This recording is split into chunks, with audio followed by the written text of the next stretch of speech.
আসসালামু আলাইকুম। আজকে আমি নিয়ে আসলাম লুডো স্যুপ। তো প্রথমে একটা যার কাছে ভিডিওটা যাইব একটা সাবস্ক্রাইব করবেন, যে সাবস্ক্রাইব করেন নাই প্লিজ।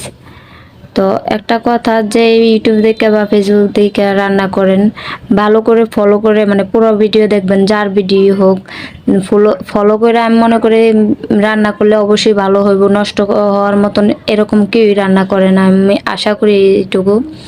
তো প্রথমে আমি একটা হাঁড়ির মধ্যে তেল দিয়ে দিলাম, তারপরে দিয়ে দিলাম রসুন কুচি। দেখেন রসুন কুচিটা হালকা মানে ব্রাউন কালার করে নিব।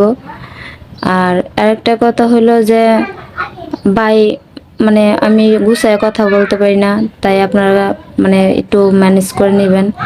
এই দেখেন প্রথমে আমি ব্রাউন কালার মানে হালকা ব্রাউন কালার হওয়ার পরে আমি দিয়ে দিলাম ভুট্টা আর গাজর আর আলুর কচি একসাথে দিয়ে দিলাম। শুধু আমি চাইলে আলাদা আলাদা দিতে পারতাম, কিন্তু আমি একসাথে দিয়ে দিতেছি একসাথে ভাজার জন্য। এই দেখেন প্রায় অনেকটা ভেজে নিতেছি। এটি হালকা ভাজা হওয়ার কারণে একটাই, মানে পানিটা দেওয়ার পর যাতে ভালো করে সিদ্ধ হয়। এই দেখেন একটা ম্যাগি লুডুসের মশলা দিয়ে দিতেছি। মশলাটা একটা মশলা দিতেছে এখন আমি, তারপর একটা দিয়ে দিব। এই মশলাটা দিয়ে হালকা নাড়াচাড়া করে নেব, এটি একসাথে মিশিয়ে নেব। আমি ভালো করে কথা বলার চেষ্টা করি ভাই, গুছায় কথা বলে। আমি গুছায় কথা বলতে পারি না, আমি কেন জানি না। এখানে পানি দিয়ে দিলাম, পরিমাণ মতন পানি দিবেন আপনারা যেই লুডুসের স্যুপ করেন। 2 কাপ বড় কাপে 2 কাপ পরিমাণ পানি দিয়ে দিবেন। তাই আমি দেখেন আগে মাইপা রাখছিলাম পানিটুকু দিয়ে দিলাম। এখন আমি লুডুসগুলা দিয়ে দেবো।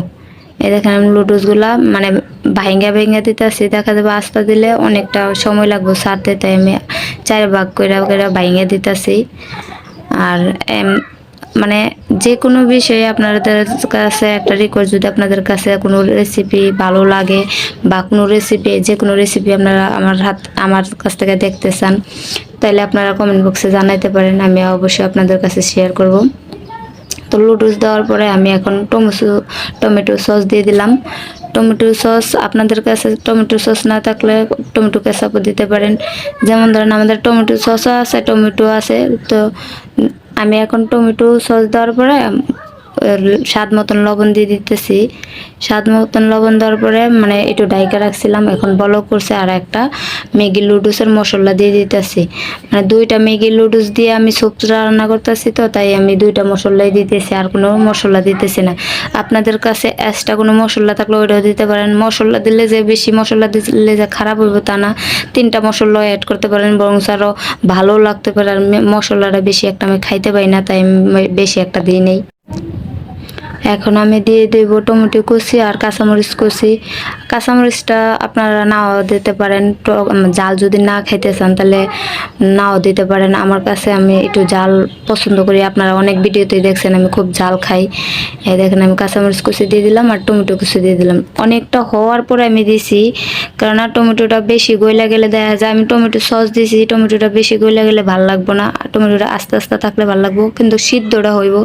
2 থেকে 3 মিনিট জাল করবেন, মানে বলক হওয়ার পরে, যাতে লুডুসের স্যুপটা একটু গাঢ় গাঢ় সুন্দর হয়, দেখতে ভাল লাগে, খাইতেও যেন ভাল লাগে। কতটা সুন্দর হয়েছে।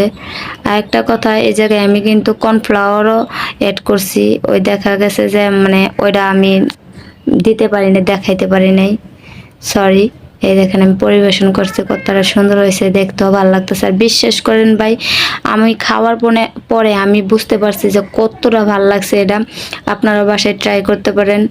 মানে আমরা হোটেল থেকে রেস্টুরেন্ট থেকে অনেক কিছু অর্ডার করে খাই, ওইটা যদি অর্ডার না করে আমরা বাসায় তৈরি করে খাই, অনেকটা ভালো লাগতে পারে। বা নিজে করছি, এটা মানে ভালো লাগার একটা বিষয়। দেখেন আমি পরিবেশন করছি, 3টা মানে ফ্রিজের মধ্যে অন্যরকম দেখতে লাগতেছে। আর কার কাছে কেমন লাগছে সবাই জানাবেন। সবাই ভালো থাকবেন। আসসালামু আলাইকুম।